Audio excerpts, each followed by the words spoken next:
Hi viewers. இன்று காலை நான் ஆஸ்கர் வைல்ட் என்று சொல்லக்கூடிய ஒரு short story writer, British short story writer எழுதிய ஒரு கதையை படித்தேன். அந்த கதையினுடைய டைட்டில் த ஹாப்பி பிரின்ஸ்.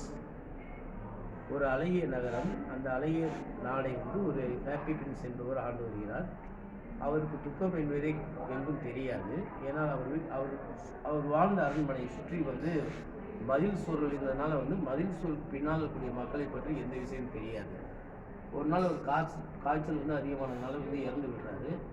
மன்னன் அவருடைய நினைவாக ஒரு சிலை ஒன்று நிறுவுகின்றார்.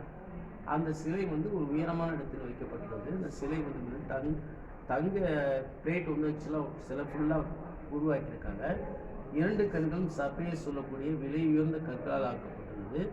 அவருடைய வாளின் நடுவில் பார்த்தீங்கன்னா ரூபின் சொல்லக்கூடிய விலை உயர்ந்த ஒரு கல் பதிக்கப்பட்டுள்ளது. இந்த சிலையை அங்கு வரும் ஒவ்வொருவரும் ஆச்சரியமாக பார்த்து செல்கிறார்கள். ஒரு நாள் என்னன்னா பார்த்தீங்கன்னா ஒரு குருவி ஒன்று அப்படின்னா மற்ற குருவிகளும் சேர்ந்து விண்டர் சீசன் ஸ்டார்ட் பண்ணதுனால என்னன்னா அது எல்லாம் சேர்ந்து ஈஜிப்ட் போகலான்னு போகுது. ஏன்னா அங்கே அதிகமான வெப்பம் அதிகமானதுனால அங்கே போகலான்னு இருக்குதுங்க. ஆனால் இந்த ஒரு குருவி மட்டும் என்ன பண்ணணும், கொஞ்சம் லேட்டாக கிளம்பும். காரணம் என்னென்னா பார்த்தீங்கன்னா அந்த குருவி ஒரு நாணலை காதலிக்குது. அந்த அடிக்கடி போய் அந்த நாணல்கிட்ட தன்னுடைய காதல் சொல்கிறப்ப அந்த நாணல் காதலை ஏற்றுக்கொள்ளவில்லை. கடைசியாக அந்த குருவி என்ன பண்ணுது, ஈஜிப்ட் போகலான்னு பிளான் பண்ணுது. போகிற வழியில் என்ன பண்ணுதுன்னா இரவானதுனால பார்த்தீங்கன்னா அந்த சிலையினுடைய காலடியில் படுத்து ஆசைப்படுது.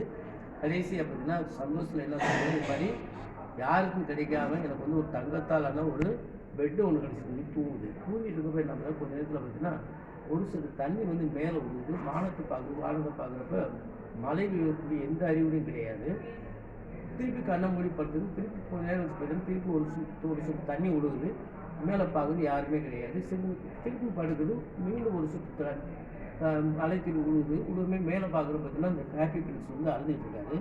அப்போ அதுக்கு அந்த குருவி கேட்குது, ஏன் அழுகுறீன்னு கேட்குறப்ப, குருவி நீங்கள் ஒரு நாள் மட்டும் என்னோட தங்கிறீங்க. ஏன்னா பக்கத்தில் பார்த்தீங்கன்னா ஆல்ரெடி போனீங்கன்னா பார்த்தீங்கன்னா ஒரு குடிசை வீட்டு இருக்குது. அந்த குடிசை வீட்டை ஒரு அம்மா டைரிங் ஒர்க் பண்ணியிருப்பாங்க. அவங்க வேலை பார்த்து நீடு ஒர்க்கில் பார்த்தீங்கன்னா கையெல்லாமே காயமாக இருக்குது. அவங்களுக்கு ஒரு பையன் ஒருத்தருக்காங்க, காய்ச்சல் குடிச்சிட்டு இருக்கான். ஹாஸ்பிட்டலுக்கு போகிற செலவு கிடையாது. பழம் கேட்குறாங்க, கொடுக்க எதுவுமே இல்லை. அதனால் நீங்கள் என்ன பண்ணேன், எனக்கு ஒரு சஃபையர் கண்ணில் இருக்கக்கூடிய சஃபையர் குருவி அந்த பையன் வீட்டில் கொடுத்துருவான்னு சொல்கிறப்ப இந்த குருவி என்ன பண்ணுது, கொண்டு போய் கொடுத்துட்டு வருது. தாய் மகனும் சந்தோஷமாயிடுறாங்க. கடைசியில் பார்த்தீங்கன்னா திரும்பி நைட்டு தூங்குறது. மீண்டும் அந்த ஃப்ரெண்ட்ஸ் என்ன சொல்கிறாங்கன்னா நீங்கள் நீ இன்னைக்கு ஒரு நைட்டு என்னோட தங்கன்னு சொல்கிறப்ப, என்ன உன்னோட திடீர் தொல்லையாக இருக்குது, எல்லா குருவியும் போயிடுச்சு, நான் மட்டும் எவ்வளோ நாள் தங்க முடியும் அப்படின்னு சொல்லி கேட்குது. கேட்கவே அந்த குருவி இந்த ஃப்ரெண்ட்ஸ் என்ன பண்ணுறாரு, இன்றைக்கி ஒரு நாள் என்னோட தங்கு நீன்னு சொல்லிட்டு, நீ எனக்கு ஒரு உதவி பண்ணுறப்ப என்ன நான் உதவி பண்ணுறது சொல்கிறப்ப, பக்கத்து கிராமத்துக்கு போனீங்கன்னா பார்த்தீங்கன்னா ஒரு பேரை கொடுத்துருப்பாரு. அவர் வீட்டில் பார்த்தீங்கன்னா குளிர்வாயில் கூட மரக்கட்டை எதுவுமே கிடையாது. குளிர் நடுங்கிட்டு இருக்காரு. அவரோட பிளேயை முடிக்க முடியல வறுமையினால. அதனால் இன்னொரு சபையில் குருவி கொண்டு போய் போட்டு வாங்கிறப்ப குருவி அதே மாதிரி அந்த பிளேயரை சந்தோஷமாகி பிளேயை கம்ப்ளீட் பண்ணிடுறாரு. கடைசியாக பார்த்தீங்கன்னா மீன் நைட்டு தூங்குறப்ப பார்த்தீங்கன்னா இன்றைக்கி ஒரு நைட் தங்க சொல்கிறப்ப உங்களுக்கு பெரிய தொல்லையாக இருக்கிற போகிறேன் இல்லை ஒரு நாள் இன்றைக்கி ஒரு நைட் டைம் பாருன்னு சொல்கிறப்ப, என்ன நம்மன்னு சொல்கிறப்ப, நீங்கள் என்ன பண்ணுறேன், என்னுடைய வாலில் இருக்கக்கூடிய ரூபின்னு சொல்லக்கூடிய கல்லை எடுத்துகிட்டு போயிட்டு ஒரு பொண்ணு பார்த்தீங்கன்னா அழுதுகிட்டே வருது. என்னென்னா பார்த்தீங்கன்னா கொண்டு போன ஃபயர் வுட்ஸ் எல்லாத்தையும் ஆற்றுல தெரியாமல் விட்டுருச்சு. அதனால் கையில் காசில் வீட்டுக்கு போனால் அப்பா அடிப்பான்னு சொல்லிட்டு அழுதுகிட்டே வருது. அந்த பிள்ளைகிட்ட போய் கொடுன்னு சொல்கிறப்ப இந்த குருவி என்ன பண்ண அது கொண்டு போய் கொடுத்துருது.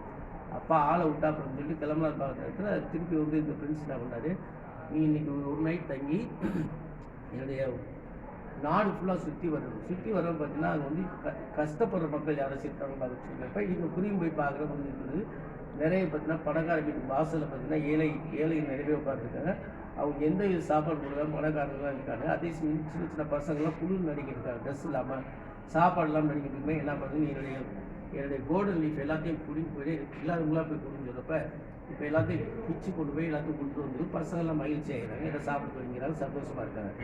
இதுக்கடையில் பார்த்தீங்கன்னா இந்த சிலையை பார்த்தீங்கன்னா ஒரு அலுவலம் ஆயிடுது. அலுவலமானதுக்கப்புறம் இந்த குருவி என்ன பண்ணுது, குழியில் நடுங்கிட்டு இருக்கப்ப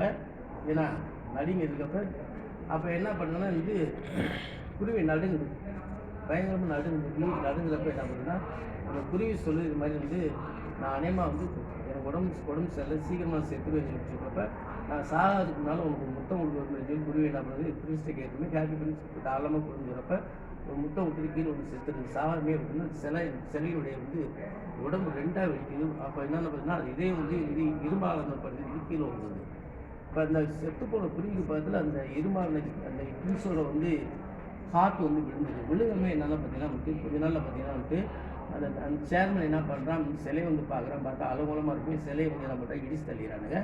அந்த இதயத்தை கொண்டு போயிட்டு இரும்பாள சிலையை கொண்டு போயிட்டு உருக்காலில் கொண்டு உருக்க பார்க்குறாங்க. உருகவே இல்லை. கடைசி கொஞ்ச நாளில் பார்த்தீங்கன்னா வந்துட்டு கடவுள் வந்து ஏஞ்சல்கிட்ட கேட்குறாரு, இந்த உலகத்திலே விலை இருந்த 2 பொருள் கொண்டு வரப்ப இந்த ஏஞ்சல் என்ன பண்ணுது, இந்த ஃப்ரெண்ட்ஸோட ஹார்ட்டையும் செத்துப்போன குருவியையும் கொண்டு போகுது. 2 பேரும் என்ன பண்ணுறதுன்னா வந்து மீண்டும் உயிர் விடும் கடவுள் என்ன சொல்கிறாரு, நீங்கள் 2 பேரும் என் பக்கத்துலேயே இருந்து என்னுடைய புகழை பாடிக்கிட்டே இருங்க அப்படின்னு சொல்கிறாரு. இந்த கதை மூலமாக நமக்கு என்ன பண்ணுறது, ஒரு ரைட் மற்றொரு மேல் நம்ம வந்து இறக்கப்படும் பொழுது நாம் முன்னிலைக்கு அடைய வேண்டும் ஒரு உயர்ந்த கருத்து வைக்கப்படுது. நன்றி, வணக்கம்.